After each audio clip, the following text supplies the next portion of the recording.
Salut l'ambitieux, j'espère que tu vas bien. Bienvenue dans cette nouvelle vidéo. Dans cette vidéo, on va parler de stratégie pour minimiser les risques tout en conservant du rendement. Alors, dans un premier temps, bien sûr, il va falloir diversifier tes actifs et diversifier efficacement.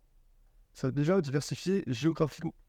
Parce que aujourd'hui, tu ne peux pas te permettre d'être investi sur une seule région du monde. Pourquoi? Parce que les marchés ont tendance à bouger fréquemment, donc pas mal de volatilité. Et donc, il serait idiot de se priver des marchés qui performent le plus. À l'heure actuelle, c'est plutôt, en tout cas ces 10 dernières années, c'est plutôt le marché américain qui a bien performé. Donc, l'idéal, c'est d'avoir des billes un peu sur l'ensemble des marchés. Au moins, si ça performe, bah, tu es dedans et tu ne veux pas alourdir tes tendances. Donc, diversifier géographiquement.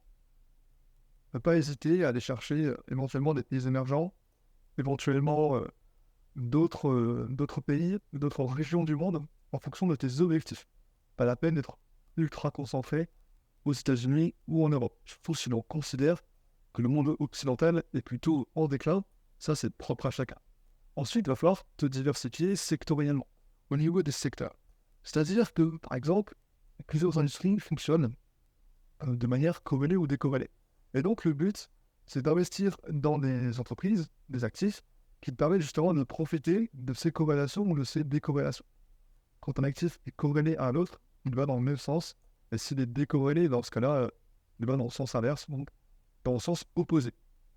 Donc, le but, c'est d'être investi de manière sectoriellement pour justement diversifier davantage. Ensuite, diversifier au sein des classes d'actifs. Donc, beaucoup de personnes prenant l'investissement passif avec les ETF, par exemple. Et du coup, beaucoup de personnes se mettent à investir majoritairement dans les ETF. Et les ETF ne sont qu'une seule classe d'actifs. Pourquoi te priver des autres classes d'actifs qui performent largement? Au cours des dernières années, les actions à dividendes ont largement superformé. Alors, je précise, actions à dividendes avec dividendes réinvestis. Pourquoi ça superforme? Parce qu'on fait jouer des intérêts composés. Donc, ok, les ETF c'est passif, ok, c'est un excellent outil pour démarrer à investir, c'est parfait pour une personne qui ne veut pas trop se prendre la tête. Par contre, les ETF, niveau du rendement, c'est pas terrible. Donc, on peut commencer à diversifier au sein des classes actifs, aller chercher des actions, des obligations, par exemple. Ça, c'est tout à fait possible. Et après, donc, comment déterminer ton allocation d'actifs? Ça se fait pas n'importe comment, il y a un certain nombre d'étapes sur lesquelles il faut passer et finalement déterminer au maximum, au mieux, son allocation d'actifs stratégique. Dans un premier temps, on va prendre en compte tes objectifs. Pourquoi? Parce que si tu ne sais pas où tu vas, ça ne sert à rien, tu vas aller nulle part. Donc, qu'est-ce que tu veux faire? Est-ce que tu veux une épargne pour ta retraite? Est-ce que tu veux vivre de tes dividendes? Que sais-je? Est-ce que tu veux une stratégie passive, semi-passive ou alors active? À toi de voir. Ensuite, il y a ta personnalité à prendre en compte. Typiquement, si tu es quelqu'un qui stresse énormément, bah, une stratégie totalement active, c'est pas l'idéal pour toi. Parce que tu vas stresser. Parce que investir, ça va devenir une source de stress. Et parfois immense. Donc, pour le coup, peut-être en tout cas, partir sur une stratégie passive ou semi-passive. Peut-être que ça te convient mieux.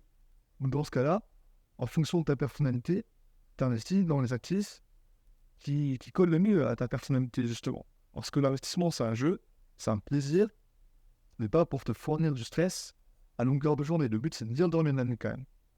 Ensuite, il y a ton patrimoine. Évidemment, ça joue un rôle majeur. En fonction de ce que tu as investi, tu vas pas avoir les mêmes performances et la même stratégie. Donc, pareil, détermine le patrimoine que tu souhaites investir à court terme, à moyen et à long terme. À terme, sur 10-20 ans, combien tu voudrais avoir investi. Chiffre ça, mets ça par écrit. C'est hyper important. Ensuite, bien sûr, ta psychologie, ça rejoint un peu le point numéro 2 sur la personnalité. Idem, la psychologie, c'est ce qui fait défaut à pas mal d'investisseurs en bourse. La bourse, c'est 90% de psychologie. Donc, pour le coup, il faut savoir comment tu fonctionnes, comment tu réagis, comment tu réagis sous l'effet du stress, sous l'effet de l'euphorie, quand tu es en proie à la négativité, comment tu réagis. Et en fonction de ça, il va falloir mettre des process en place. Par exemple, un certain nombre de règles pour justement des garde-fous, pour justement t'aider à avoir des contrepoids dans les périodes où tu es sujet à des pics cognitifs très importants et à tes émotions. Moi, personnellement, j'utilise un ensemble de règles et je sais qu'en fonction de telle situation, j'ai telle règle qui s'applique.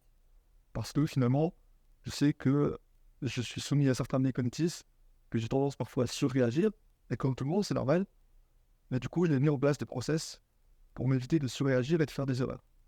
Et ça, je t'avoue, ça vient avec l'expérience, et généralement la douleur de perdre de l'argent, ça fait aussi. Ensuite, ton horizon de temps.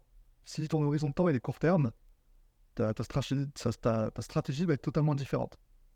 Après, c'est l'investissement en bourse. Donc le mieux, c'est d'avoir un horizon long terme, parce que pour le coup, plus c'est long terme, plus tu dilues ton risque, et plus tu peux espérer donc, des meilleurs rendements avec les intérêts composés. Donc voilà les quelques points sur lesquels tu dois t'attarder pour déterminer ton allocation d'actifs. Ensuite, il y a une allocation d'actifs qui est très intéressante, c'est le cas de High Value. High Value, c'est un gestionnaire d'actifs, notamment gérant du fonds Bridgewater. Et il a mis en place un portefeuille qu'on appelle le portefeuille All Weather, le portfolio All Weather, donc le portefeuille 4 saisons, si on pourrait traduire en français. Et l'objectif de cette stratégie, c'est que, quels que soient les cycles économiques, quelle que soit l'économie en règle générale, comment ça se passe, quel que soit cet état de l'économie, il gagne de l'argent. Pourquoi? Parce qu'il a judicieusement réparti son patrimoine. Et du coup, son allocation d'actifs se décompose de la manière suivante. Alors, il a pris, dans un premier temps, 30% en actions. Pourquoi? Pour une croissance long terme et évidemment une protection contre l'inflation. Pourquoi? Parce que ces actifs a la tendance à bien se comporter pendant les périodes de croissance. Donc, il aime diversifier cette portion du portefeuille également. Après, tu peux coupler cette partie de 30% d'actions avec des fonds indiciels basés sur le S&P, etc. Ça peut être une idée, ça peut être sympa. Ensuite, il prend 40% en obligations à long terme, pour se protéger contre des taux d'intérêt. Ces obligations sont principalement, dans son cas, des obligations du Trésor américain long terme. Elles offrent une protection contre des baisses des taux d'intérêt, notamment. Donc, utile. Tu vois, lui, son portefeuille est quand même assez équilibré. 30% d'actions, 40% d'obligations. On a une part de défensif. C'est pas mal, déjà. Ça lui correspond bien. Et pour le coup, les obligations ont tendance à être considérées par les investisseurs comme un placement de choix en période de forte inflation, etc. Idem, 15% en obligations à moyen terme, encore une fois, pour une protection contre les taux d'intérêt élevés. Idem, c'est pour lui donc toujours des obligations du Trésor américain, et cette fois-ci avec une échéance plus courte. Donc, une certaine protection en cas de hausse des taux d'intérêt, ça peut valoir le coup. Ensuite, il part sur 7,5% en or pour une protection, encore une fois, contre l'inflation, puisqu'il considère que l'inflation, l'érosion monétaire, sont pire ennemis, et donc il se protège abondamment contre cette inflation. Pourquoi l'or? Parce que l'or est considéré comme une réserve de valeur, un moyen de se protéger contre l'inflation en période de crise financière ou de volatilité. Après, est-ce que tu préfères de ton côté l'or papier, donc l'or qui est négocié en bourse, ou l'or physique, donc des pièces d'or, etc. À toi de voir, encore une fois, selon ta stratégie, selon ce que tu penses de l'avenir, est-ce que tu penses que finalement l'or et l'argent pourraient représenter une certaine protection pour ton épargne courante, par exemple. Dans ce cas-là, ça vaut peut-être le coup de passer sur des pièces d'or et d'argent physique. Ou alors, est-ce que tu considères que c'est pas forcément une chose qui t'intéresse? Donc, dans ce cas-là, pourquoi pas partir sur de l'or papier? À toi de voir. En soi, tu dois t'adapter. Le but, c'est ça, c'est d'avoir une stratégie qui te correspond. Et ensuite, dernier pan de sa stratégie, prend encore 7,5 en matière première, diversifiée. Donc toujours en protection de l'inflation. Donc ça inclut typiquement des matières premières, pétrole, argent, cuivre, donc maïs, etc. Ce genre de cette allocation d'actifs, elle est diversifiée, elle est bien pondérée. Ça lui convient. Tu peux te baser sur celle-ci si ça t'intéresse. Pour le coup, c'est une allocation d'actifs qui est quand même assez défensif quand même, puisque le but, c'est que en période de crise économique, en période justement l'économie n'est pas au beau fixe, forte inflation, politique d'austérité, etc., on est un portefeuille qui, quand même, qui performe dans ces périodes où la majorité des investisseurs paniquent et finalement perdent beaucoup d'argent. Donc, idéal, allocation d'actifs, stratégique, sympa pour les personnes qui ne veulent pas se prendre la tête. J'en profite pour faire un petit aparté. Si tu as envie de parler d'investissement, si tu as envie de renseignements, si tu as envie de peut-être avoir un plan sur mesure qui colle à ta situation, je t'invite à réserver ton appel stratégique offert. Le lien est dans la description. Profites-en, tu aurais tort de t'en priver. Ensuite, je t'ai parlé un peu des ETF tout à l'heure. Les ETF, tu as deux choix. Tu as les ETF capitalisants et les ETF distribuants. Donc, capitalisant, comme son nom l'indique, ça va capitaliser les intérêts. Et puis, distribuant, ça va te distribuer les dividendes. L'avantage, c'est qu'avec les capitalisants, tout quand tu débutes, tu ne paies pas d'impôts, puisqu'en France, tu paies des impôts sur tes plus-values et sur tes dividendes. Donc, pour le coup, à toi de voir, si tu commences, les ETF capitalisants peuvent être un bon point de départ. Puis ensuite, il y a aussi également une manière un peu de diluer son risque. Tu la connais bien. Je pense que tu connais cette méthode, c'est le DCA, le Dollar Cost Averaging.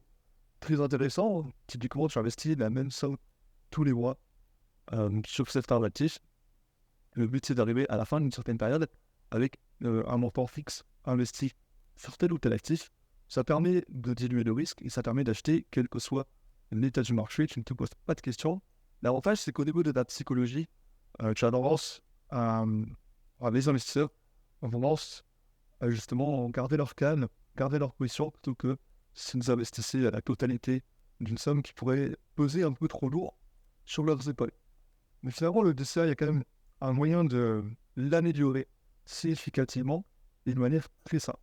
Si tu as des connaissances en analyse technique, encore des connaissances de base, rien qu'avec, en analysant donc les mouvements de prix, donc en plaçant des supports et des résistances, ça te permet d'améliorer significativement ton DCA. Pourquoi? Parce que dans ce cas-là, tu peux choisir d'investir lorsque le prix d'un actif touche un support intéressant. Dans ce cas-là, hop, tu fixes certains niveaux de prix, tu regardes, tu les traces sur ton graphique et tu regardes une fois que le prix de l'actif a touché cette zone de support, bah, toi tu peux choisir d'investir directement. Ça te permet d'acheter plus bas, à un prix qui serait beaucoup plus bas que si tu investissais par exemple en début de mois, puisque finalement le marché n'attend pas d'être en début de mois, en milieu de mois ou en fin de mois pour fluctuer et donc pour être sur des points bas. Et pour le coup, ça permet d'optimiser un peu plus et d'acheter davantage de points bas plutôt que d'investir à l'aveugle des choses faciles. Et bien sûr, toujours avoir un fonds d'urgence pour parer aux situations les plus diverses. Le fonds d'urgence, ça va te permettre d'être tranquille.